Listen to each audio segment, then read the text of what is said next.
आएंगे। इस तरह का अब समझ में आ गया किस तरह के नेशनल इंपॉर्टेंस के इश्यूज हो सकते हैं, किस तरह का नेशनल डिस्प्यूट हो सकता है जिसमें गवर्नमेंट को, सेंट्रल गवर्नमेंट को इंटरवीन करना पड़ता। और ये डिस्प्यूट तो सुलझाने के लिए रहा ही नहीं कुछ बाकी, क्योंकि इसमें तो फिर कोर्ट में चला गया बात और पुलिस आ गई इसमें। और इसके बाद 1.5 महीने तक, 1 महीने तक पूरी उस कंपनी की प्रोडक्टिविटी बंद रही, वो कंपनी ने काम नहीं स्टार्ट किया। उसके 1 दिन का नुकसान था, 1 दिन का जो उसका प्रोडक्शन होता था और 1 दिन का बंद होने का जो नुकसान होता था, अगर 1 दिन के लिए कंपनी बंद होती थी तो वो नुकसान लाखों का होता था। कुछ अब याद नहीं मुझे एग्जैक्टली, लेकिन कुछ 70-80 लाख का उसका 1 दिन का होता था। अगर वो बंद हो जाती है तो 70-80 लाख का नुकसान होता था। महीने भर बंद रहा, शायद इतना बंद रहा जितने में वो पुराना भी पैसा दे सकती थी अपने एम्प्लॉइज को और नए के लिए भी प्रोविजन कर सकती थी, राइट। इतना नुकसान हुआ क्योंकि पूरे 1 महीने बंद रही। पुलिस ने बहुत सारे लोगों को चार्जशीट किया, मुकदमा किया, बहुत सारे लोग आए भी उसमें, पकड़ा भी गया उनको। लेकिन ऐसे जो डिस्प्यूट्स होते हैं ये इस तरीके से कभी भी अगर आप सलटाने की कोशिश करिएगा तो उसका रिजल्ट या कॉन्सिक्वेंस बहुत भयानक ही होता है। क्योंकि लेबर है, जब तक संभले हैं तब तक संभले। एक बार वो भड़क गए और उनको लगा कि हमारे साथ गलत हो रहा और कोई सुनवाई नहीं होगी हमारे बात को, तो अगर वो एक होकर के कुछ भी ठान ले तो फिर बहुत खराब, क्योंकि उनको समझाना मुश्किल होता है, right. They becomes crowd, now they are no more your employees. Clear? ठीक है। तो इस तरीके का जो डिस्प्यूट होता है, ऐसा बहुत पहला ही है अपने यहाँ की ऐसे इस तरीके के बहुत सारे केसेस हैं, लेकिन ये बहुत भयानक एक तरह का ब्लैक चैप्टर है इंडस्ट्रियल डिस्प्यूट पे, राइट। इतना भी नहीं था, लेकिन इस तरह के और भी इंसिडेंट हुए हैं जहां पे तुम कह सकते हो कि लड़ाई पीट मार धार ये सब हुआ है, लेकिन ये बहुत खतरनाक था। ये जो स्टेप था वो बहुत ज्यादा सीरियस था। तो ऐसे जो प्रॉब्लम्स होते हैं उसको हैंडल करने के लिए नेशनल ट्रिब्यूनल में गवर्नमेंट रेफर कर देती है, ताकि आगे जाकर के ऐसा सिचुएशन हो ही ना। समझ में आया? ठीक है। जो भी बच्चे ऑनलाइन जुड़े हैं प्लीज अपना कैमरा ऑन कर लीजिए। हर बार ये बात बोलना पड़ता है, भूल जाते हो क्या? ऑन करके रखो। ओके।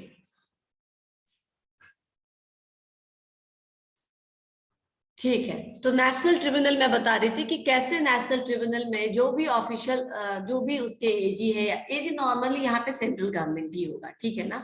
जब भी नेशनल इश्यूज होगा तो सेंट्रल गवर्नमेंट उसको नोटिफिकेशन के थ्रू रेफर करती है नेशनल इंडस्ट्रियल ट्रिब्यूनल में for adjudication of industrial dispute. Adjudication का मतलब मैंने आपको बताया था, आर्बिट्रेशन का मतलब हुआ when some problem is solved by the mediation of or intervention of some third party। जब थर्ड पार्टी आकर के किसी चीज को सॉर्ट आउट करने की कोशिश करती है तो उसको हम आर्बिट्रेशन मेथड कहते हैं। एडजुडिकेशन जब वो जुडिशियल में फॉल कर जाता है, जुडिशियल रेलम में चला जाता है वही चीज, वही डिस्प्यूट, तो उसको हम एडजुडिकेशन के थ्रू सॉल्व करते हैं। ये नेशनल इंडस्ट्रियल ट्रिब्यूनल जो होता है ये केसेस को जल्दी निपटाने के लिए जो नेशनल इंपॉर्टेंस के हैं और जिसमें एक से अधिक इंडस्ट्रियल एस्टैब्लिशमेंट इन्वॉल्व है, राइट, उस तरीके के डिस्प्यूट को निपटाने के लिए उसको नेशनल ट्रिब्यूनल में रेफर कर दिया जाता है। इसमें भी it consist of 1 person only to be appointed by the central government, यानी एक जो व्यक्ति होते हैं उसका जो अपॉइंटमेंट कौन करता है? सेंट्रल गवर्नमेंट करता है। ऑब्वियसली ये इसको जो हमने प्रिसाइडिंग ऑफिसर इससे पहले वाले में कहा था, राइट, प्रिसाइडिंग ऑफिसर। तो ये जो पर्सन होते हैं ये qualified, the person shall not B qualified for appointment. मतलब किसको आप प्रिसाइडिंग ऑफिसर के रूप में अपॉइंट कर सकते हैं? अगर उसके पास ये है कि अगर वो क्वालिफाई नहीं करेगा, अगर वो ही इज और हैज बीन अ जज ऑफ हाई कोर्ट, मतलब अगर वो हाई कोर्ट का जज नहीं है या नहीं रह चुका है तो वो डिस्क्वालीफाई करता है। दैट मीन्स उसको presiding officer of national tribunal होने के लिए क्या होना चाहिए? हाई कोर्ट का जज या तो वो आ भी है या वो पहले रह चुका है, राइट। इसके अलावा सेंट्रल गवर्नमेंट जिसको भी सूटेबल मानता है उसको उसके साथ असिस्ट करने के लिए 2 पर्सन्स एज असेसर्स या एडवाइजर रिक्रूट कर सकता है। यानी प्रिसाइडिंग ऑफिसर को हेल्प करने के लिए कोई भी जिसको सेंट्रल गवर्नमेंट सही समझता है उसको रिक्रूट कर सकता है as assessors of national tribunal in the proceedings before. ठीक है। अब ये है वॉलेंट्री रेफरेंस, इतना ही आपको जानना है, ठीक है। ये सारे पॉइंट्स याद रहेंगे जिसने हमने कोर्ट ऑफ इंक्वायरी बताया, स्टैंडिंग ऑर्डर इसमें नहीं मैंने आपको बताया, वो सब अलग है। बस जो हमने यहाँ पे आपको बताया जैसे कोर्ट ऑफ इंक्वायरी था, राइट, कोर्ट ऑफ इंक्वायरी का क्या काम है, सर्टिफिकेशन अथॉरिटी का क्या काम है, कंसिलिएशन बोर्ड का क्या क्या काम है, कंसिलिएशन ऑफिसर का क्या काम है, कितने समय तक इनके पास डिस्प्यूट रहेगा, कब इनको फॉरवर्ड कर देना है। समझ में आया कि बस इतना ही याद रखना, राइट। यही है मशीनरी इंडस्ट्रियल डिस्प्यूट को सॉल्व करने के लिए। अब voluntary reference to dispute of dispute to arbitration, इसका क्या मतलब हुआ, वॉलेंटरी रेफरेंस फॉर आर्बिट्रेशन, मतलब कि गवर्नमेंट आपके प्रॉब्लम में नहीं आ रही अभी, दोनों parties, the settlement of industrial dispute में be done through voluntary reference under section 10A, यानी कि जो पार्टीज ऑफ डिस्प्यूट है वो वॉलेंटरीली अपनी इच्छा से आर्बिट्रेशन में जाना चाहती है। अब समझ में आ गया ना, मिडिल मैन के थ्रू, इंटरवेंशन के थ्रू अपने प्रॉब्लम को सॉल्व करना चाहती है। When an industrial dispute is not referred, अगर आप किसी इंडस्ट्रियल डिस्प्यूट को कंसिलिएशन ऑफिसर के पास, कंसिलिएशन बोर्ड के पास, लेबर कोर्ट के पास, कोर्ट ऑफ इंक्वायरी के पास, उसके बाद इंडस्ट्रियल ट्रिब्यूनल या नेशनल ट्रिब्यूनल में फॉर एडजुडिकेशन नहीं रेफर करना चाहते हैं, समझ में आ गया, मतलब आप इन सब चीजों में नहीं जाना चाहते हैं, तो एम्प्लॉयर एंड वर्कमैन दोनों आपसी सहमति से थ्रू रिटन एग्रीमेंट उस डिस्प्यूट को रेफर कर सकते हैं आर्बिट्रेशन के लिए। आर्बिट्रेशन मतलब हमने आपको अपना आर्बिट्रेटर माना, आपका जो डिसीजन होगा वो हम मानेंगे, समझ में आया। और उन्होंने अपने हिसाब से म्यूचुअल कंसेंट से किसी को आर्बिट्रेटर मान लिया, राइट। तो रिटन स्टेटमेंट होना चाहिए, रिटन अगर वो करते, रिटन एग्रीमेंट करके वो रेफर करते हैं आर्बिट्रेशन के लिए, तो उसको हम वॉलेंटरी रेफरेंस टू आर्बिट्रेशन बोल सकते हैं। क्लियर हुआ, ठीक है। The arbitration agreement should be made in prescribed form and should be signed by the parties, यानी कि वो रिटन फॉर्म में होना चाहिए, जो फॉर्मेट है उसको फॉलो करते होना चाहिए, और दोनों ही पार्टी का सिग्नेचर उसमें होना चाहिए कि both parties are mutually agreed for this provision, right? ठीक है। Within 1 month from the receipt of the arbitration agreement, यानी कि आपने अब उसमें डाल दिया, यानी आर्बिट्रेटर को आपने अपना एग्रीमेंट दे दिया कि we actually wanted to sort out our problem through arbitration, और हमने साइन करके आपको ये दे दिया हमारा प्रस्ताव। ये 1 महीने, इस जिस दिन सबमिट किया जाता है उसके 1 महीने के अंदर, ठीक है, this is forwarded to appropriate government and the conciliation officer, उस एग्रीमेंट को, यानी कि दोनों पार्टीज के बीच के एग्रीमेंट को एप्रोप्रिएट गवर्नमेंट और कंसिलिएशन ऑफिसर के पास फॉरवर्ड किया जाता है, और इसका एक कॉपी पब्लिश किया जाता है ऑफिशियल गैजेट में। ऑफिशियल गैजेट में सेम इंडस्ट्रियल गैजेट जो होता है, मैगजीन जो होता है उसमें, ताकि सबको पता रहे कि they have mutually agreed for arbitration, right. ठीक है,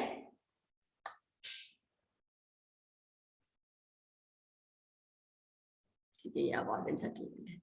अब क्या होगा नेक्स्ट इसका फॉर्म क्या होगा, आर्बिट्रेटर और आर्बिट्रेटर्स, यानी कि एक भी हो सकता है और एक से अधिक लोग भी हो सकते हैं, नॉर्मली और नंबर होते हैं, ठीक है ना। लेकिन द आर्बिट्रेटर और arbitrator shall have to investigate the dispute and submit the award to the appropriate government. ये इन्वेस्टिगेट करेंगे और इनका जो भी अवार्ड रहेगा, यानी जो भी डिसीजन होगा, इसको ये एप्रोप्रिएट गवर्नमेंट को सबमिट कर देंगे। The award should be signed by the arbitrator और आर्बिट्रेटर्स, यानी जो भी आपका डिसीजन है उस पर सिग्नेचर होना चाहिए, अगर एक है तो एक का, अगर ग्रुप ऑफ आर्बिट्रेटर है तो सभी का साइन उस पे होना चाहिए। द स्ट्राइक और lockouts in connection with the dispute should be prohibited. जब तक आपका आर्बिट्रेशन में केस चल रहा है, इंक्वायरी चल रही है और डिसीजन आना बाकी है, तब तक आप या तो एम्प्लॉयर लॉकआउट में नहीं जाएगा या फिर एम्प्लॉय स्ट्राइक नहीं करेंगे। दोनों टर्म क्लियर है, राइट। ऑब्जेक्टिव में आ सकता है लॉकआउट कौन करता है, तो आपको पता होना चाहिए एम्प्लॉयर करता है, स्ट्राइक कौन करता है, वर्कमैन करते हैं, एम्प्लॉयज करते हैं। इसीलिए मैंने कहा कि ये क्लियर रखो, ये सब रिट्रेंचमेंट परमानेंट होता है। नॉर्मली रिट्रेंचमेंट ले ऑफ नहीं आता है, आप लोग को नहीं आएगा क्योंकि वो HR से रिलेटेड है, राइट। लेकिन जब ये वर्ड आ ही रहा है सामने तो समझने में क्या हर्ज है, अगर आ भी गया तो आपको मालूम होना चाहिए कि परमानेंट है retrenchment, lay off temporary separation होता है ऑर्गेनाइजेशन से या एस्टैब्लिशमेंट से, राइट। ओके, अब अवार्ड एंड सेटलमेंट, ये समझ में आ गया कि अगर वो आर्बिट्रेशन में जाएंगे तो किसी स्टेप में उनका काम खत्म होगा। Now award and settlement, award and settlement मतलब क्या, जो डिसीजन आया और जो सेटलमेंट हो रहा है दोनों पार्टीज के बीच में, वो सिंपल है। अवार्ड मीन्स एन, अच्छा इंटरिम अवार्ड भी होता है। इंटरिम अवार्ड में बता देती हूँ क्या होता है। इंटरिम अवार्ड मतलब अभी तक फाइनल कुछ कॉल नहीं लिया गया, लेकिन अभी ये डिसीजन है, जब तक फाइनल कॉल नहीं आता तब तक के लिए आप लोगों को ये बात मानना पड़ेगा, ठीक है ना। फाइनल जिस दिन आपने रिक्वेस्ट किया सेटलमेंट के लिए, और जब आपका फाइनल सेटलमेंट रिक्वेस्ट होगा, उसके बीच में अगर कुछ ऑर्डर आया है जो आपके दोनों पार्टीज को मानना पड़ेगा, उसको इंटरिम ऑर्डर बोलते हैं, राइट। तो award may be interim, may be final determination, right, final judgment, ये दोनों हो सकता है। any industrial dispute or of any question relating there to by any labor court tribunal या national tribunal, कहीं पे भी वो अगर रेफर किया गया है या फिर आर्बिट्रेशन में उसको सेटलमेंट के लिए रेफर किया गया है, तो दोनों तरह का हो सकता है, इंटरिम भी हो सकता है और फाइनल डिसीजन भी हो सकता है, जिसको सेक्शन ए के अंदर लिखा जाएगा। The report of the board of conciliation, जो बोर्ड ऑफ कंसिलिएशन या कोर्ट ऑफ इंक्वायरी है, राइट, इनका रिपोर्ट रिटन में होगा और साइंड होगा सारे मेंबर्स ऑफ द बोर्ड, ठीक है ना, या फिर court of inquiry. Court of inquiry या बोर्ड में ज्यादा लोग होते हैं, राइट, तो सारे मेंबर द्वारा क्या होना चाहिए, अवार्ड साइन होना चाहिए। या फिर लेबर कोर्ट या इंडस्ट्रियल ट्रिब्यूनल में है तो वो भी राइटिंग में होगा, and it should be signed by presiding officer, जो प्रिसाइडिंग ऑफिसर जो सारा प्रोसेस या कंडक्ट करवा रहा है, राइट। प्रिसाइडिंग ऑफिसर अब मालूम है, उनके क्वालिफिकेशंस मालूम है, हाई कोर्ट का जज हो या फिर पास में रह चुका 7 साल का, उसका जुडिशियरी एक्सपीरियंस हो, जुडिशियल क्या कहते हैं उसको, किसी भी जुडिशियल पोजीशन पे काम कर चुका हो, और साथ ही उसको डिस्ट्रिक्ट कोर्ट में भी वो उससे पहले काम कर चुका हो, ठीक है ना। आप वैसे ही लोगों को प्रिसाइडिंग ऑफिसर बना सकते हैं, राइट। तो ये जो लेबर कोर्ट या ट्रिब्यूनल के केस में प्रिसाइडिंग ऑफिसर होता है तो साइन होना चाहिए प्रिसाइडिंग ऑफिसर द्वारा। कंसिलिएशन बोर्ड और कोर्ट ऑफ इंक्वायरी द्वारा सारे मेंबर्स उस डिसीजन को साइन करेंगे। Now what you do, section 21 requires certain members, certain matters to be kept confidential, यानी कि बहुत कुछ ऐसा होता है डिस्प्यूट में इंक्वायरी के समय जिसको सेक्शन 21 में मेंशन किया गया कि आप उसको नहीं कॉन्फिडेंशियल रखना होता है, उसको आप डिस्क्लोज नहीं कर सकते हैं। लेकिन कुछ मैटर को आप डिस्क्लोज कर भी सकते हैं, लेकिन उससे पहले आपको प्रायर कंसेंट लेना पड़ेगा, पार्टीज का भी, एम्प्लॉयर का भी, वर्कमैन का भी, राइट। अदरवाइज उस सारे मैटर्स को क्या करना पड़ेगा, कॉन्फिडेंशियल रखना पड़ता है। लेकिन अगर आपने रिटन आपको कंसेंट मिला है from the secretary of the company, from the secretary of the union और फ्रॉम द एम्प्लॉयर एसोसिएशन, तब आप उसको डिस्क्लोज कर सकते हैं, अदरवाइज वो कॉन्फिडेंशियल रहने चाहिए। अगर खोजबीन में कुछ ऐसे बातें जो सेक्शन 21 में मेंशन है, राइट, कि कौन कौन से बातें आप डिस्क्लोज कर सकते हैं और नहीं कर सकते, या फिर प्रायर कंसेंट होना चाहिए। जब हम ऑर्डर लिखते हैं तो ये भी लिखते हैं कि क्या क्या स्टेप या क्या क्या इंक्वायरी में मिला, तो certain things should be confidential, right, okay.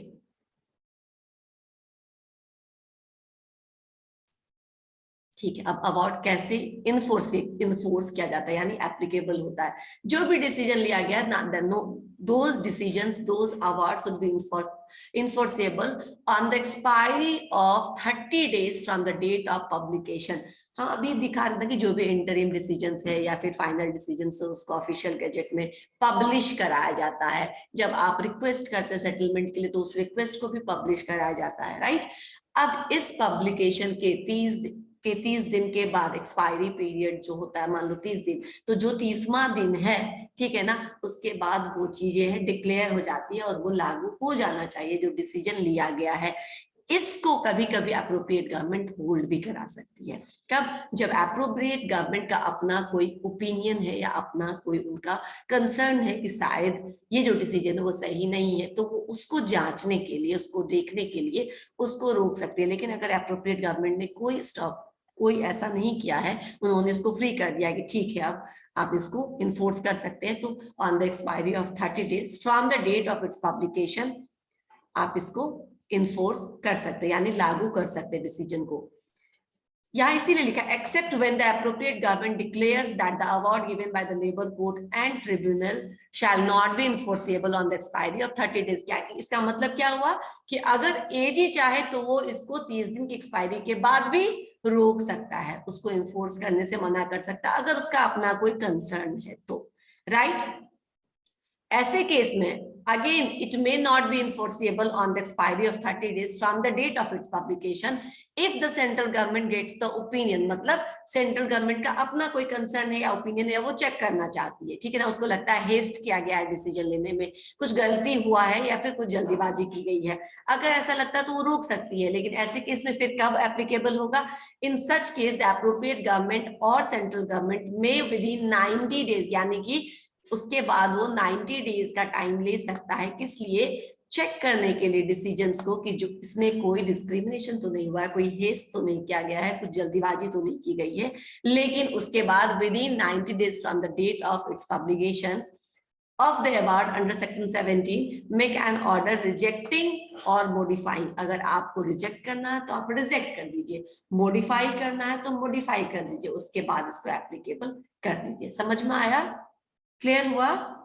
अगर रिजेक्ट होता है तो वापस से पूरा प्रोसीजर किया जाएगा, अगर मॉडिफाई करने की आवश्यकता है तो उस डिसीजन को आप थोड़ा सा चेंज करके आप उसको इंट्रोड्यूस कर सकते हैं। यानी कब तक ये हो जाना चाहिए, जो डिसीजंस हैं वो कब तक एप्लीकेबल हो जाना चाहिए? Before the expiry of the 30 days from the date of publication of the order in the official gazette. लेकिन अगर एजी चाहे तो उसको वो रोक सकता है, just if they wanted to review, right. Review करने के बाद भी अगर 90 दिन के अंदर आपको उसको रिजेक्ट करना है तो you have to reject it, यानी कि सेंट्रल गवर्नमेंट या फिर एप्रोप्रिएट गवर्नमेंट उसको reject, central government in always the case of national tribunal, right, वो हमेशा सेंट्रल गवर्नमेंट की होगा।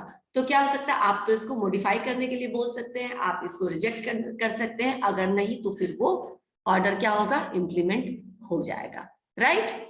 ठीक है, अगर यही है कि if the award appears to be given by the industrial tribunal is fair and just, fair मतलब सही है, ठीक है ना, कोई इसमें गलती नहीं की गई है, एंड जस्ट यानी न्याय संगत है, right, then it is authorized to issue directions and the award takes effect respectively। उस दिन से वो अवार्ड क्या होगा? इफेक्ट में आ जाएगा और डिसीजन दोनों को ही मानना पड़ेगा। जो आर्बिट्रेशन होता है ना, जब आप वॉलेंट्री आर्बिट्रेशन में जाते हैं, वॉलेंट्री आर्बिट्रेशन होता है और एक कंपलसरी आर्बिट्रेशन होता है। जो वॉलेंट्री आर्बिट्रेशन होता है उसमें आप अपनी इच्छा से पार्टी जाते हैं, कंपलसरी आर्बिट्रेशन होता है जहां पे अगर आपका प्रॉब्लम नहीं सुलझ रहा है तो आपको रेफर करती है, ठीक है ना, गवर्नमेंट रेफर कर देती है वैसे को कि आर्बिट्रेशन में आप जाइए, राइट। हो गया। अब person on whom settlements and awards are binding, किन किन लोगों पे ये जो अवार्ड है वो बाइंडिंग होती है, यानी कि एप्लीकेबल, ऑब्वियसली पार्टीज, ठीक है ना, जो पार्टीज है उनके लिए ये बाइंडिंग होगा, उनके लिए एप्लीकेबल होगा। इसके अलावा और कौन कौन से लोग हैं जिनको माननी पड़ती है?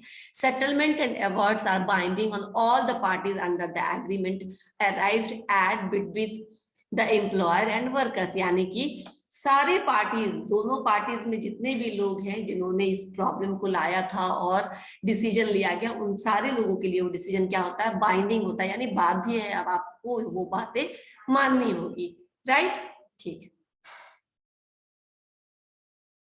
An arbitration award is binding on the concerned parties of the agreement who referred the dispute to arbitration, यानी कि जिन लोगों ने उसको, एक तो वर्कर और एम्प्लॉयर के सारे लोगों पे, सिर्फ उन्हीं पे नहीं जिन्होंने गए, जितने भी वर्कमैन है, जितने भी एम्प्लॉयर एसोसिएशन के लोग हैं, सबके लिए वो एप्लीकेबल है। साथ ही वो लोग जो इस मैटर को लेकर के जाते हैं उनके लिए बाइंडिंग है। साथ ही एन आर्बिट्रेशन अवार्ड और सेटलमेंट अवार्ड और award of labour court, industrial tribunal और national tribunal is binding on all the parties of the dispute, जितने भी है। अच्छा, ऑल द पार्टीज मतलब समझ लो कि वो डायरेक्टली उससे कंसर्न नहीं है, लेकिन विटनेस के रूप में, ठीक है ना, किसी और रूप में उनको आने के लिए बोला गया, तो वो सारे के ऊपर वो बाइंडिंग होगा, ठीक है। इसके अलावा on all the parties who are summoned to appear, मतलब जिसको बुलाया गया था, मैंने जब भी बताया ना, विटनेस वगैरह जो भी आते हैं, जिन्होंने कुछ important matter of fact disclose किया है, जिनके पास कोई इंपॉर्टेंट विटनेस रहा हो, ये सब लोग जाते हैं, तो उन सब के लिए भी एप्लीकेबल हो सकता है। एक ही जगह नहीं होगा, जब वो लिख के दे देंगे इसके जो बोर्ड ऑफ कंसिलिएशन है या कोर्ट ऑफ इंक्वायरी है या लेबर कोर्ट है या इंडस्ट्रियल ट्रिब्यूनल है, इनके जो प्रिसाइडिंग ऑफिसर या मेंबर्स है, ये लिख के दे देंगे कि in their opinion if they were so summon without proper cause, कुछ खास वजह नहीं है, उनको ऐसे ही हमने सम्मन किया था, अगर ऐसा वो लिख के दे देते हैं तो फिर उनके लिए बाइंडिंग नहीं होता। अदरवाइज पार्टीज के लिए है, जो कंसर्न पार्टीज है उनके लिए, जो लेकर के कंसर्न जाते हैं मतलब जो रिप्रेजेंटेटिव्स हैं उनके लिए, और इसके अलावा और जिसको जिसको भी कोर्ट ने इंक्वायरी के लिए या फिर विटनेस के लिए बुलाया है सब पे एप्लीकेबल है। जो विटनेस है उसी केस में उनके लिए वो बाइंडिंग नहीं होगा अगर उनको उनके बारे में वो लिख देती है कि दे वर समवन विदाउट एनी प्रॉपर, ठीक है ना, कोई खास वजह नहीं थी, हमने उनको ऐसे ही बुलाया था, राइट, तब वो फ्री हो जाते हैं इस बाइंडिंग से। Getting the point? Yes, clear हुआ? Okay,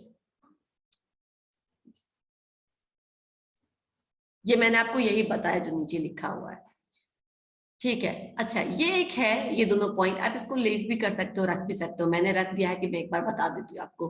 where a party refer to in clause A and B, यानी clause A and clause B में अगर पार्टी एज एन एम्प्लॉयर है, ठीक है ना, तो कौन कौन बाइंडिंग में आएगा, समझ में आ रहा है? अब क्लॉज ए क्लॉज बी इतना डिटेल में मजा और लिखा रहता है उसके अंदर की कौन कौन आएगा, लेकिन अगर पार्टी जो रेफर, अगर ये industrial dispute act clause A clause B employer को रेफर कर रहा है तो उसमें एम्प्लॉयर के ऊपर बाइंडिंग है, उनके एयर्स यानी कि सक्सेसर्स उत्तराधिकारी उनके ऊपर वो लागू होता है, दो सारे के ऊपर लागू होता है, जो एक्सेसर्स हैं सक्सेसर्स हैं जो उनके एयर्स हैं या खुद एम्प्लॉयर, ठीक है ना, सबके लिए वो एप्लीकेबल है, राइट। इसी तरह but if the parties refer to, जो क्लॉज ए और क्लॉज बी में जो पार्टीज है वो अगर एम्प्लॉइज हैं, वो अगर वर्कमैन है, तो all persons who were employed in the establishment, सारे लोग जो भी एम्प्लॉयड है उस एस्टैब्लिशमेंट में किसी भी पोजीशन पे हो, वो पार्ट ऑफ एस्टैब्लिशमेंट यानी कि उस एस्टैब्लिशमेंट के किसी यूनिट में काम कर रहे हैं, किसी डिपार्टमेंट में काम कर रहे हैं, समझ में आ रहा है? एज द केस में भी, या तो पूरे के पूरे एस्टैब्लिशमेंट के एम्प्लॉयज के ऊपर, या तो वो पूरे ऑर्गेनाइजेशन के लिए काम कर रहा है, या फिर किसी उसके एक ही यूनिट में काम कर रहा है, वो सबके लिए एप्लीकेबल हो जाएगा। To which the disputes relates, जिस भी एस्टैब्लिशमेंट से रिलेटेड है वो डिस्प्यूट, उस एस्टैब्लिशमेंट में काम करने वाले सारे लोगों पर, जो किसी एक पार्ट में काम करें उन लोगों पे सबके लिए ये एप्लीकेबल हो जाएगा, subsequently become employed in the establishment और पार्ट ऑफ इट, राइट। समझ में आया? सिंपल रखो कि सारे पार्टीज, एम्प्लॉयर के सारे रिप्रेजेंटेटिव, एम्प्लॉइज के सारे रिप्रेजेंटेटिव, एम्प्लॉइज या वर्कमैन में हर एक हायरार्की लेवल पे काम करने वाले लोग सभी इसमें है, plus all those who are summoned for witness or for giving some matter of fact or some showing some documents, उन पर भी एप्लीकेबल है। लेकिन अगर किसी को छोड़ना चाहता है वो आर्बिट्रेटर या प्रिसाइडिंग ऑफिसर या बोर्ड ऑफ कंसिलिएशन के मेंबर्स कि हमने इनको ऐसे ही बुलाया था, तो फिर वो उससे फ्री हो जाते हैं, अदरवाइज सबके लिए ये बाइंडिंग है, सेटलमेंट या अवार्ड। क्लियर हो गया तुम्हारा इंडस्ट्रियल डिस्प्यूट एक्ट खत्म।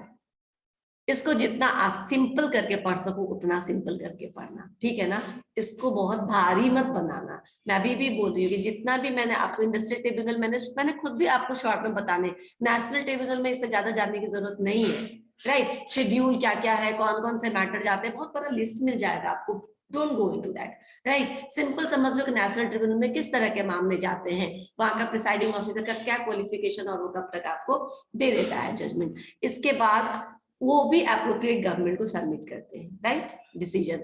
उसके बाद इंडस्ट्रियल ट्रिब्यूनल में किस किस तरह के प्रॉब्लम्स जाते हैं, उनका प्रिसाइडिंग ऑफिसर के ऑलमोस्ट सेम ही है, उसमें उसको 2 एसेसर्स भी मिले होते हैं, इसमें भी मिले होते हैं, जिसको भी एप्रोप्रिएट गवर्नमेंट एप्रोप्रिएट समझता है, फिट समझता है, एज ए एडवाइजर या हेल्प करने के लिए एसेसर्स अपॉइंट करते हैं। ऑड नंबर में होगा हमेशा, ठीक है ना, हमेशा ऑड नंबर, एक प्रिसाइडिंग 2 एसेसर्स, राइट, ताकि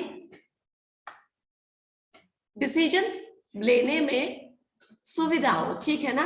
लेबर कोर्ट में एपिलेट, लेबर कोर्ट के लिए मैंने बताया कि लेबर कोर्ट में भी क्या होता है, जो उस एस्टैब्लिशमेंट से रिलेटेड होता है, एक पर्टिकुलर इंडस्ट्रियल सेटअप से रिलेटेड होता है, उसके लिए हम लेबर कोर्ट सेट करते हैं। एक या एक से अधिक लेबर कोर्ट अपॉइंट कर सकती है एप्रोप्रिएट गवर्नमेंट, राइट। उसके प्रिसाइडिंग ऑफिसर्स के क्या क्वालिफिकेशन से आपको पता होना चाहिए, और 65 ईयर से ज्यादा का नहीं होना चाहिए, कब तक उनको सबमिट कर देना है अवार्ड, और कौन कौन से मसले उनके पास जाते हैं, राइट। सिंपल रखना है इसको। मैं एक बार फिर से बता रही हूँ आपको, कोर्ट ऑफ इंक्वायरी कोई बाइंडिंग नहीं होता, क्योंकि ये कोई ऑर्डर या कोई फाइनल डिसीजन नहीं देती, ये जस्ट आपको इंक्वायरी करके अपना रिपोर्ट सबमिट करती है एजी के पास, राइट। इसके पास क्या क्या हक है, तो सारे सिविल कोर्ट ऑर्डर के पास जो भी राइट्स होते हैं वो इनके पास राइट है। ये कभी भी जाकर के चेक कर सकता है, कभी भी डॉक्यूमेंट को प्रोड्यूस करने के लिए फोर्स कर सकता है, किसी को भी शपथ ग्रहण करवा करके उससे कन्फेशन करवा सकता है। ये सारे डिसीजन है इनके पास, राइट। भारी लग रहा है, बताओ जल्दी, मुश्किल है, खुश तुम बोलो। Board of conciliation, board of, एक कंसिलिएशन ऑफिसर था, एक बोर्ड ऑफ कंसिलिएशन है। कंसिलिएशन ऑफिसर की जगह पे हमने इसको बोर्ड बना दिया है, ताकि इसको आप कोई भी प्रॉब्लम है, एम्प्लॉय है या एम्प्लॉयर है, अपने प्रॉब्लम को लेकर ले जाकर के बोर्ड ऑफ कंसिलिएशन में बता सकता है, सबमिट कर सकता है। बोर्ड ऑफ कंसिलिएशन अगेन वही काम करेगा, इंक्वायरी का काम करेगा और आपको कंसाइल करेगा, यानी आपकी काउंसलिंग करेगा, आपको म्यूचुअली आप बात मान ले और अपना झगड़ा निपटा ले, इसके लिए तैयार करने की कोशिश करेगा। अगर हो जाता है तो वो अपना रिपोर्ट सबमिट करेगा एजी के पास। अगर उसने सारे स्टेप्स लिए लेकिन तब भी नहीं प्रॉब्लम सल्टा, तो क्या क्या स्टेप्स लिया गया उसके साथ अपना रिपोर्ट सबमिट कर देगा, किसके पास, एजी के पास, राइट। डेज याद रखना कि कितने दिन कितना टाइम इनको मिलता है, वो टाइम अगर एजी चाहे तो बढ़ा भी सकता है, राइट।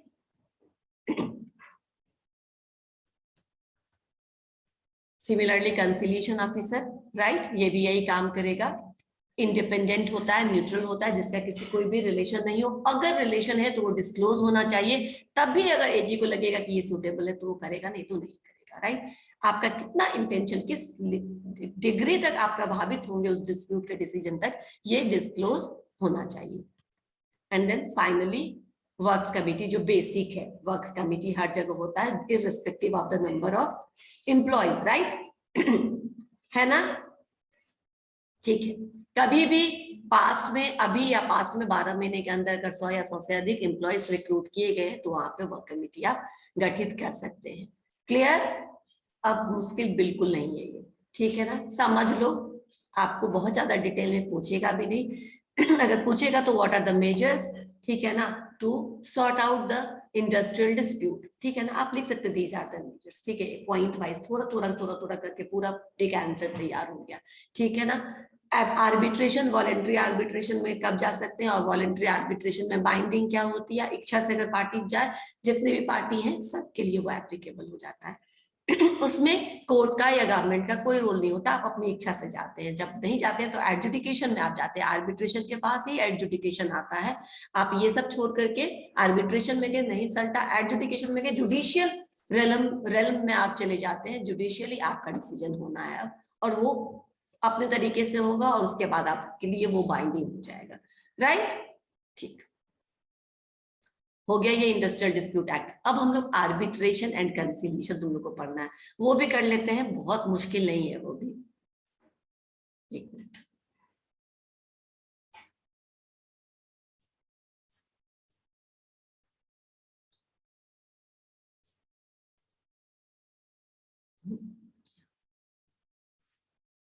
ठीक है, ये तुम्हें दिखने में बहुत बड़ा लगेगा, ठीक है ना, 8 पेज का लगेगा, चाहो लेकिन समझ लो बिल्कुल बहुत बड़ा नहीं, क्योंकि इसमें आर्बिट्रेशन भी है और कंसिलिएशन भी है, ठीक है, दोनों ही अलग से पढ़ा है, क्योंकि हो सकता है सीधा आपसे या तो मैसेजरीज ऑफ इंडस्ट्रियल डिस्प्यूट सेटलमेंट पूछेगा या फिर व्हाट इज आर्बिट्रेशन, ठीक है, ये भी पूछ देगा, एक फुल लेंथ आंसर इससे भी आप बना सकते हो। अभी मैंने आपको आर्बिट्रेशन शॉर्ट में बताया कि आर्बिट्रेशन क्या होता है, मिडिलमैन या मीडिएशन के थ्रू वो कैसे कैसे हो सकता है, उसका पूरा प्रोसीजर है ये, ठीक है ना, आर्बिट्रेशन का पूरा प्रोसीजर है। Arbitration is one of the oldest method of settling civil dispute, सबसे पुराना तरीका है ये कोई भी सिविल डिस्प्यूट को सॉर्ट आउट करने का, मीडिएशन के through, between 2 or more persons by reference of the dispute to an independent, कुछ भी नहीं समझ में आया पूछो, क्योंकि बहुत सिंपल है, मैं तो बोलूंगी बस रीडिंग लगा लो, तुम इसको लिख सकते हो।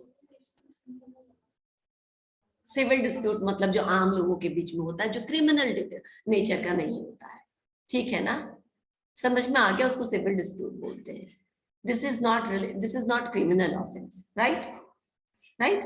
तो जो भी देखते हो ना, घर में जमीन जत्था को लेकर के, एक पेड़ को लेकर के, फ्रूट को लेकर के, मेरे बगीचे से किसी ने फ्लावर तोड़ लिया, इसको लेकर के, इस तरह के जो सिविल नेचर के जो डिस्प्यूट्स होते हैं, इन सब के लिए हम आर्बिट्रेशन का समय से लंबे समय, ये सब छोटा छोटा डिस्प्यूट, ठीक है ना, जो क्रिमिनल ऑफेंस का बिल्कुल भी नहीं है, राइट, उस नेचर का बिल्कुल भी नहीं है, नहीं तो वो फिर नहीं आएगा इसमें।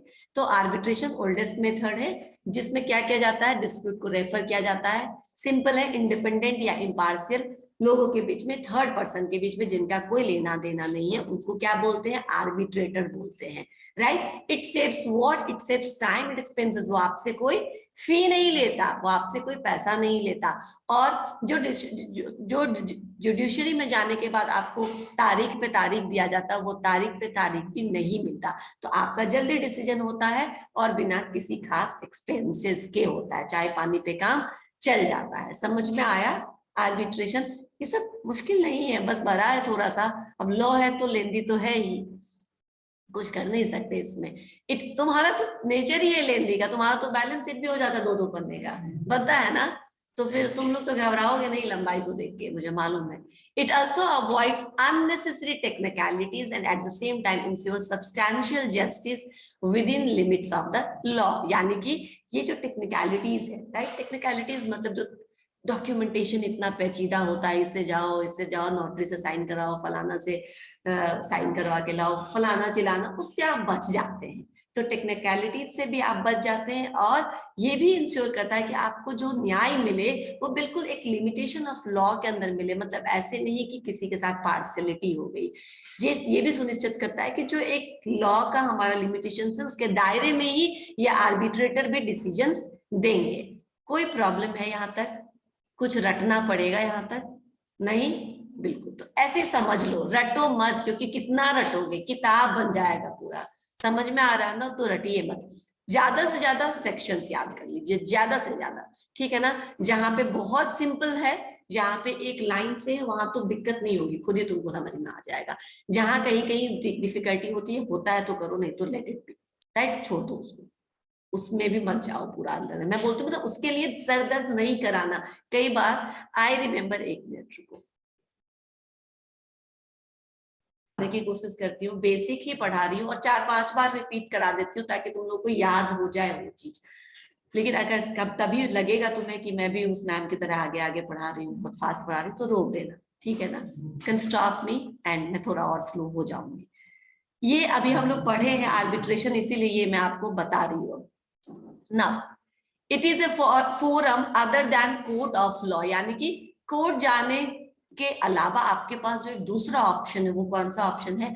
आर्बिट्रेशन का ऑप्शन है, जहां पे आप जा सकते हैं अपने डिस्प्यूट या अपने डिफरेंसेस को लेकर के, जहां पे दोनों ही बातों, दोनों ही पक्ष को सुना जाएगा इन ए जुडिशियल मैनर। जैसे कोर्ट में दोनों को मौका मिलता है अपनी अपनी बातों को रखने का, वैसे ही आपको आर्बिट्रेशन में भी दोनों पार्टीज अपनी बातों को रख सकते हैं, राइट। अच्छा, आर्बिट्रेशन एग्रीमेंट किसको बोलते हैं? ये डेफिनेशन है, ठीक है ना, याद होगा तो करना, नहीं तो छोड़ देना, नीचे वाला समझ लो, right. This is meaning, this is definition, section 7(1). अब डेफिनेशन तो जैसे बोला गया है वैसे ही आपको डिफाइन करना पड़ेगा, राइट, उसमें तो हम कुछ चेंज नहीं कर सकते हैं।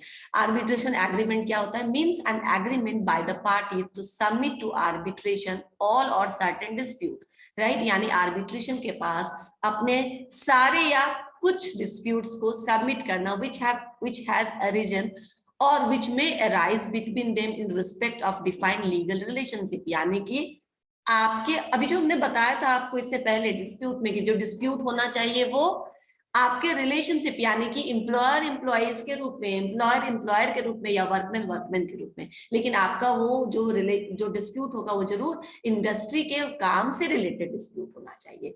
ऐसे डिस्प्यूट को आप ले जाकर के आर्बिट्रेशन एग्रीमेंट में सबमिट कर सकते हैं, या तो सारे डिस्प्यूट, सारे डिफरेंसेस, या कुछ एक जिसको तुम सेटल करना चाहते हो, राइट। आप वहां पे वेदर कंट्रैक्चुअल और नॉट, राइट, इस तरह के डिस्प्यूट को आप लेके जा सकते हैं। ये समझ में आया? समझ में आया खुशी? समझ में आ रहा है आप लोगों को?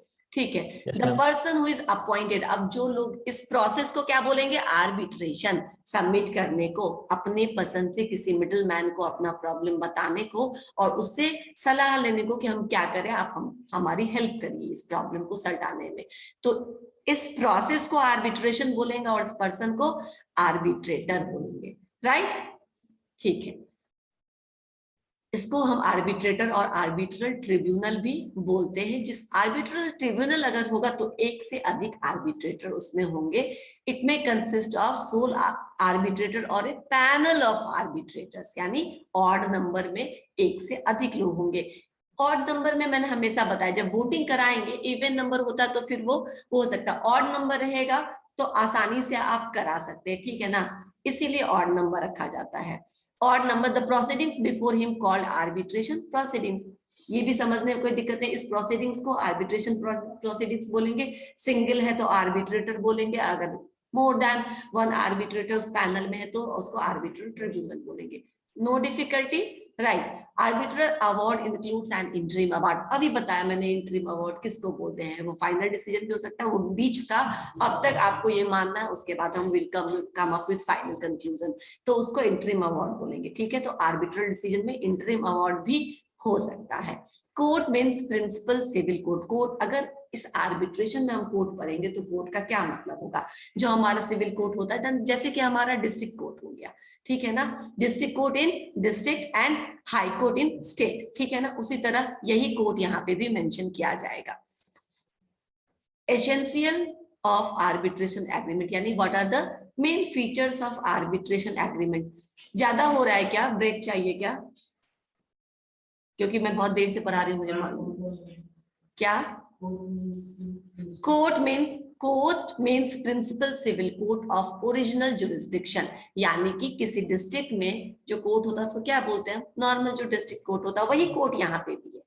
कोर्ट जब भी हम बोलेंगे तो अगर डिस्ट्रिक्ट की बात कर रहे हैं, डिस्ट्रिक्ट डिस्प्यूट है तो डिस्ट्रिक्ट कोर्ट, और अगर स्टेट की बात कर रहे हैं तो हाई कोर्ट, राइट, वही कोर्ट है यहाँ पे भी। जब भी कोर्ट आएगा मतलब आपको डिस्ट्रिक्ट कोर्ट या हाई कोर्ट समझना है, राइट, ठीक है।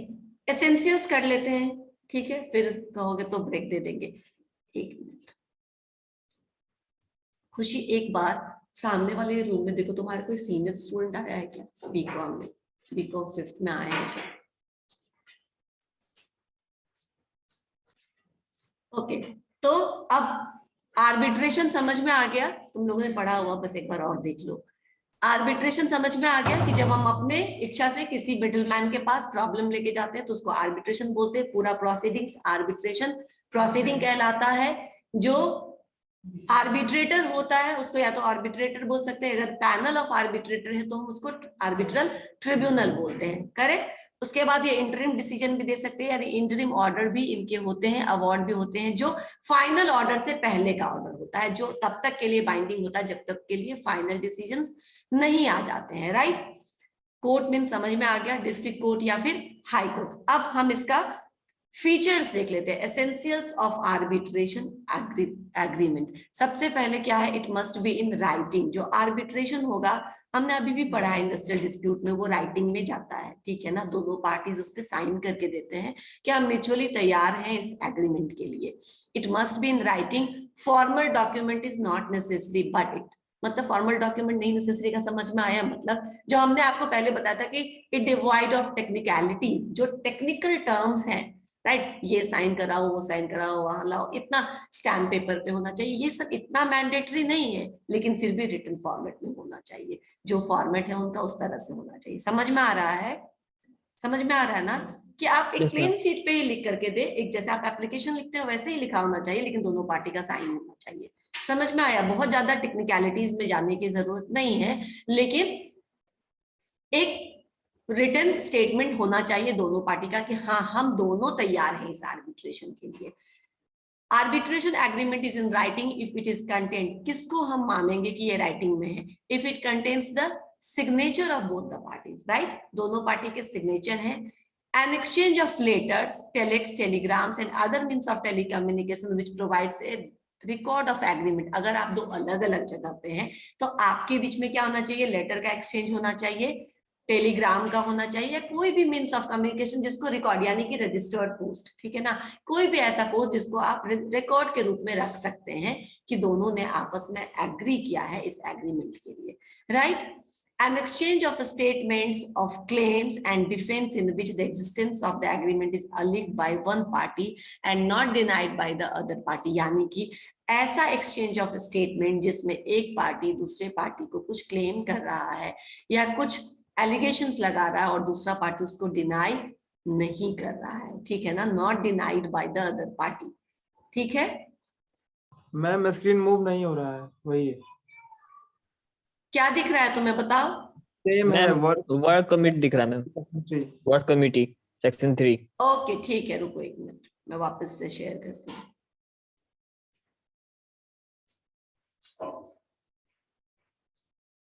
अब दिखा? Yes ma'am. Yes ma'am. कुछ चेंज हुआ? Yes ma'am. Essentials of arbitration agreement बता रही हूँ। Now it must have all the essential element of valid contract। याद है ना वैलिड कॉन्ट्रैक्ट के सारे एसेंशियल एलिमेंट? तुम लोग याद है या भूल गए? याद है ना, वो सारे एसेंशियल एलिमेंट यहाँ भी होने चाहिए कि both the parties consensus eight medium, right, considerations, जितने भी है 9 essential elements all should be here, right. It must be a dispute present or future between the parties to arbitration, यानी कि कोई ना कोई कलह ही होना चाहिए, कोई ना कोई झगड़ा ही होना चाहिए, अभी हो रहा है या फ्यूचर का है, लेकिन वो डिस्प्यूट है। फ्यूचर डिस्प्यूट मतलब एक्सपेक्टेड कि हम अगर ऐसा करते हैं तो फ्यूचर में ये प्रॉब्लम हो सकता है, इसीलिए हम आज ही आर्बिट्रेटर को रख करके हम अपने दोनों के बीच में ये कंसेंट या एक मत बना लेना चाहते हैं कि इस तरीके का अगर फ्यूचर में कंडीशन होगा तो हम लड़ेंगे नहीं, हम ये करेंगे जो आर्बिट्रेटर हमें अभी बता रहे हैं, राइट, ठीक है। It may be in the form of an arbitration clause in a contract और in the form of a separate agreement, यानी कि ये आपका जो डिस्प्यूट है ना वो एक सेपरेट एग्रीमेंट के रूप में भी हो सकता है। जब आप सबमिट करें आर्बिट्रेशन के बीच में तो एक सेपरेट एग्रीमेंट, या फिर जब पार्टनरशिप पूरा होता है ना तो आप एक क्लॉज डाल दीजिए नीचे में कि अगर हमारे पार्टनर्स के बीच में कभी कोई फ्यूचर में डिस्प्यूट होगा तो हम यहाँ पर डिफर करेंगे। समझ में आ गया? सिंपल एक ऑफर का या पूरा पार्टनरशिप का जो है उसमें सिर्फ एक क्लॉज भी होगा तो चलेगा। तो ये एक इंटायरली एग्रीमेंट, आर्बिट्रेशन एग्रीमेंट का एक डॉक्यूमेंट हो या आपके मेन बिजनेस डॉक्यूमेंट का एक क्लॉज हो, दोनों ही रूप में होगा तो भी वो इक्विवेलेंट होगा, right. The parties have agreed to settle their disputes through arbitration, यानी दोनों पार्टी ने आपस में सहमति जताई है कि हम अपने डिस्प्यूट को आर्बिट्रेशन से सेटल कर लेंगे। यहां तक कोई प्रॉब्लम? कहीं कोई प्रॉब्लम यहां तक? नो? ओके। अब एडवांटेज ऑफ आर्बिट्रेशन, इसके एडवांटेज क्या? कुछ एडवांटेज तो तुम अभी बता दोगे जो मैंने ऊपर डेफिनेशन बताया था उसको देख करके। टाइम सेविंग, ठीक है ना, time saving, no judicial role in to that, ठीक है। You are getting the same thing in minimum expenses, तो एक्सपेंसेस सेविंग होता है, टाइम सेविंग होता है, कोई डॉक्यूमेंट्स के टेक्निकलिटीज में आपको नहीं जाना, सिंपल प्रोसीजर होता है। तो आप ये सब चीज ऐसे ही आपको मालूम है, वही सब चीज यहाँ भी लिखा होगा। Avoidance of publicity because the proceedings are held in private, यानी कि प्राइवेट में ये होता है, इसलिए आपको बहुत पब्लिक किसी चीज को करने की जरूरत नहीं पड़ती है, कहीं पर पब्लिश कराने की, ऑफिशियल गैजेट में इसको नोटेट करवाने की, किसी गवर्नमेंट के पास जाने की जरूरत नहीं पड़ती, ठीक है ना। बहुत सिंपल है और आप बहुत प्राइवेटली ये आपको मीडिएशन होता है, आप आसानी से अपने हिसाब से जगह कहीं पे तय करिए और जो मिडिल मैन है उसको बुलाइए और आपस में सुलह करवा लीजिए। Simplicity of procedure, as proceedings are held more informally, कोई फॉर्मल तरीका नहीं है इसको करने का, इनफॉर्मल तरीके से, ठीक है ना। आपने किसी एक लेटर पे रिक्वेस्ट भेज दिया, किसी को बुला लिया, ठीक है ना, दोनों पार्टीज आगे, तो कोई बहुत फॉर्मल आपको कुछ डॉक्यूमेंटेशन नहीं करना है, कोई टर्म्स एंड कंडीशंस नहीं है जो कि होना चाहिए, राइट। तो सिंपल है, सिंपल प्रोसीजर है, क्योंकि आपको कुछ भी फॉर्मल चीजों को आफ्टर नहीं करना है, right. Avoidance of delay and uncertainty involve in appeals, appeal करते हैं, फिर टाइम मिलता है, फिर वो आते हैं, फिर वो इंक्वायरी करते हैं, तब वो डिसीजन देते हैं। चाहे तो एजी उसको रोक भी सकता है जब तक वो खुद उसके लिए इंश्योर ना हो। ये सारा मसला यहाँ पे खत्म हो जाता है। अपील नहीं करना, यानी अपील मतलब ना डिस्ट्रिक्ट कोर्ट में नहीं हुआ तो हाई कोर्ट में गया, हाई कोर्ट में नहीं हुआ तो सुप्रीम कोर्ट में गया, अपील पे अपील किए जा रहे हैं। यहाँ आपको ये सब नहीं करना, राइट। तो आपका टाइम सेविंग होगा, डिले नहीं होगा, आपको जो भी चाहिए रिजल्ट आपको जल्दी मिल जाएगा। As the award assuming it to be valid is final, यानी कि जो अवार्ड भी होता है आर्बिट्रेटर का अवार्ड फाइनल अवार्ड होता है, ठीक है ना, वो आपको मानना पड़ेगा क्योंकि आपने म्यूचुअली उनके पास आप अपना प्रॉब्लम लेकर गए, तो वो बीच में नहीं टपके, ठीक है ना। आप गए थे कि हमारा प्रॉब्लम सॉल्व करा दीजिए, आप जो बोलिएगा हम मान लेंगे, समझ में आ गया। तो उनका जो डिसीजन होता है वो फाइनल होता है, राइट, वैलिड होता है एंड फाइनल होता है। यस, आर्बिट्रेशन का डिस्प्यूट नहीं होता है। जब आपके और खुशी के बीच में डिस्प्यूट है तो तुम लोगों ने आपस में अग्री किया कि हम जाएंगे सोनी मैम के पास, उनको बोलेंगे कि आप डिसीजन दे दीजिए, आपकी बात हम मानेंगे, हमको आपके ऊपर भरोसा है। तो मैं आर्बिट्रेटर हुई, जो हम आपको झगड़ा सुलझाने के लिए जो हम आप दोनों को बोलेंगे आप अपनी बात भी रखिए, आप अपनी बात भी रखिए, और फिर सुनने के बाद जो मैं डिसीजन दूंगी वो मेरा ऑर्डर हुआ, और ये प्रोसीडिंग्स आर्बिट्रेशन प्रोसीडिंग हुआ। समझ में आया? ठीक है। तो ऑर्गेनाइजेशन में कैसा हो सकता है, एम्प्लॉयर और एम्प्लॉय के बीच में नॉर्मली इस तरीके के डिस्प्यूट्स होते हैं जो म्यूचुअली एग्रीड होकर के वो कहा जाते हैं किसी थर्ड पार्टी को, जो इंडिपेंडेंट पर्सन है जिसका कोई मतलब नहीं है, उसके पास जाते हैं और बोलते हैं आप जो बोलिएगा हम मान लेंगे। Got it? Clear? Okay. Saves time and cost, फिर वही बात है, सेव टाइम्स एंड कॉस्ट जो हमने अभी यहाँ पे बताया। Avoid delay, similarly time and cost दोनों को सेव करता है। टेक्निकलिटीज ऑफ प्रोसीडिंग्स अननेसेसरी जो भी है उसको नहीं कंसीडर करना है। These are the advantage. Social efficacy, the award of the arbitrator being the decision of the consent of the parties. Social efficacy मतलब क्या होगा कि आप समाज का भी बात रखते हैं, मांग रखते हैं, ठीक है ना। जो आपको ऑर्डर दे दिया गया, जो आर्बिट्रेटर ने अपना डिसीजन दे दिया, वो आपने क्या किया, मान लिया, यानी आप सोसाइटी का भी मान सम्मान किया, ठीक है ना। उसको वो भी इन्वॉल्व है, कल को अगर कोई गलत करेगा तो सोसाइटी नोज की किसके तरफ से गलत हो रही है, कौन नहीं बात को मान रहा है, राइट। Now, candor मतलब clarity in presenting facts and figures, knowing that trade competitors are not present to gain knowledge to the determinant of the person giving the evidences, यानी कि बिल्कुल जो figures and facts होते हैं वो आप डरने की जरूरत नहीं। जब बहुत सारे लोग होते हैं ना, कोर्ट में हम जाते हैं या नेशनल ट्रिब्यूनल में जाते हैं, तो सेम कॉम्पिटिटर्स होते हैं, हमको डर लगता है ये चीज हम शेयर करें या ना करें, ये बताए कि नहीं बताए, बाद में हम पे क्या बाकी के कॉम्पिटिटर का क्या असर पड़ेगा, वो हमको जज करेंगे, राइट।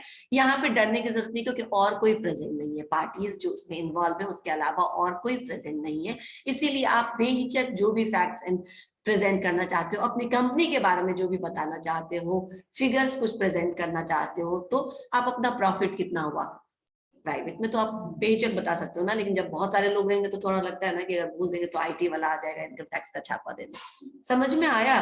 तो ये बेहिचक कर हो करके आप क्या कर सकते हो, अपने फैक्ट्स एंड फिगर्स को रख सकते हो, कोई कॉम्पिटिटर वहां नहीं रहता जिसके नॉलेज में चला जाएगा तुम्हारा कोई प्राइवेट फैक्ट, ठीक है। ये सब एडवांटेज है आर्बिट्रेटर के। अब डिसएडवांटेज ऑफ आर्बिट्रेशन क्या क्या हो सकते हैं। आर्बिट्रेटर मे बी बायस्ड, हो सकता है उसका डिपेंडेंट, वो इंडिपेंडेंट है, न्यूट्रल है, किसी से कोई उसको फर्क नहीं पड़ता है, लेकिन किसी हो सकता है एम्प्लॉयर की तरफ उसका झुकाव हो जाए, क्योंकि अंडर द टेबल मुझे बाद में कुछ ना कुछ देख सकता है, हो सकता है ना ये, तो वो बायस्ड हो भी सकता है। अच्छा, इनकॉम्पिटेंट भी हो सकता है। इनकॉम्पिटेंट क्यों? क्योंकि वो कोई जज नहीं था डिस्ट्रिक्ट कोर्ट का, वो कोई सिविल कोर्ट का, उसके पास कोई 7 इयर्स का कोई ऐसा डिग्री या क्वालिफिकेशन नहीं है, क्योंकि आर्बिट्रेटर के लिए हमने ऐसा कोई भी, आप जिसको मान लिए वो आपका आर्बिट्रेटर हो गया, तो वो इनकॉम्पिटेंट हो सकता है, उसको इन मुद्दों की जानकारी कम होगी, तो बायस भी हो सकता है, इनकॉम्पिटेंट भी हो सकता है, right. Injustice may result from the informality of the procedure.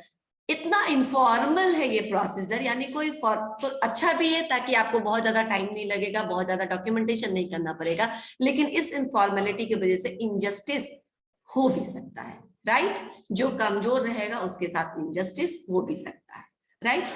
There is complete lack of competent and impartial arbitrator. वही बात जो इनकॉम्पिटेंट मैंने यहाँ बोला कि ऑल टुगेदर एक कमी है कॉम्पिटेंट आर्बिट्रेटर्स की, और इम्पार्शियल यानी जो बिना पक्षपात किए हुए डिसीजन ले, इसका एक complete lack of arbitrators like that, right. तो थोड़ा इसमें आर्बिट्रेटर चुनते समय बहुत सावधानी से दोनों पार्टीज को ध्यान देना चाहिए। अब ये तो क्लियर है, यहाँ तक कुछ मुश्किल लगा? जानने हैं, 2 पेज हम लोग अभी पढ़ रहे हैं, दूसरे पेज पे आर्बिट्रेशन शायद 3-4 पन्ने में होगा।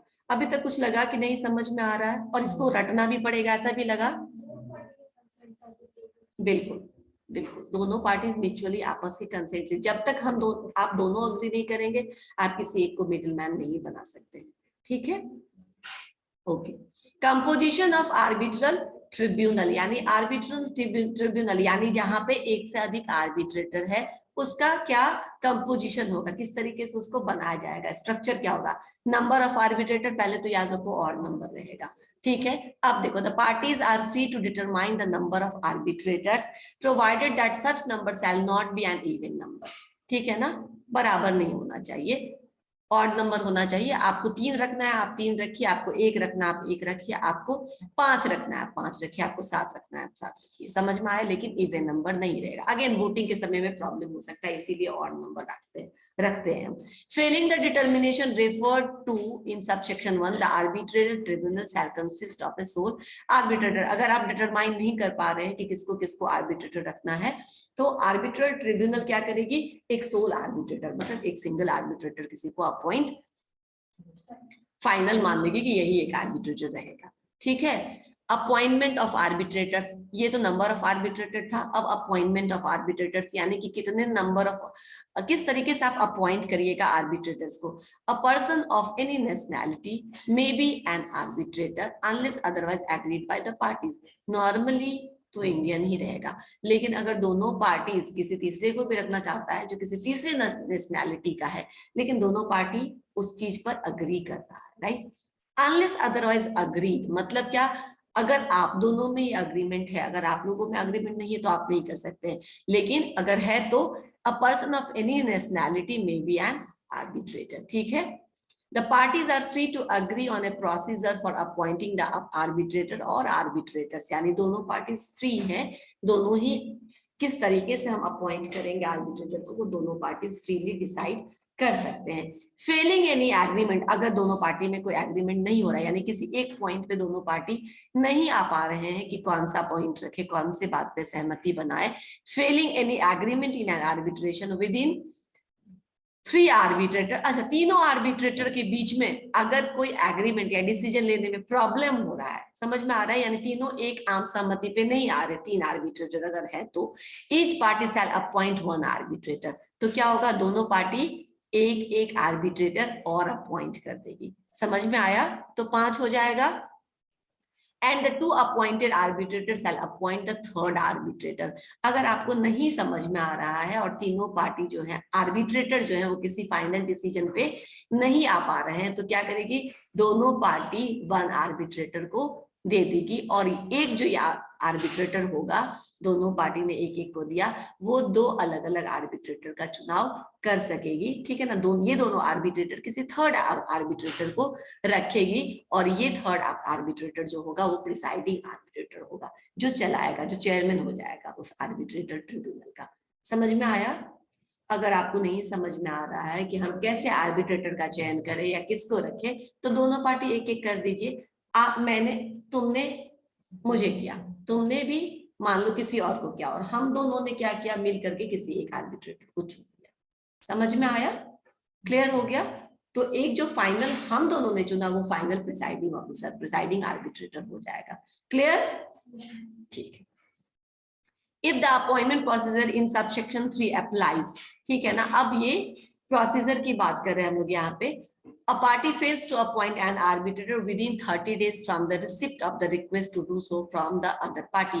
अगर एक पार्टी, जैसे अब हमने आर्बिट्रेशन के लिए अग्री तो कर लिया है, एक पार्टी ने दूसरी पार्टी को बोला ठीक है भाई आर्बिट्रेटर तुम चुन लो, हम 30 दिन का टाइम देते हैं, लेकिन अगर 30 दिन के बीतने के बाद भी वो पार्टी अभी तक अपना कोई आर्बिट्रेटर नहीं चुन पाया है, तो या the 2 appointed arbiter failed to agree on 3rd arbiter, जो मैंने और किसी और ने, जिसको आप लोगों ने आर्बिट्रेटर चुना। हम लोग भी अगर फेल कर जाते हैं किसी तीसरे को आर्बिट्रेटर चुनने में, समझ में आया? या तो आप फेल कर रहे हो आर्बिट्रेटर चुनने में, या आपके द्वारा चुने गए आर्बिट्रेटर फेल कर जाते हैं फाइनली एक जो है आर्बिट्रेटर चुनने में, तो उस केस में क्या होगा?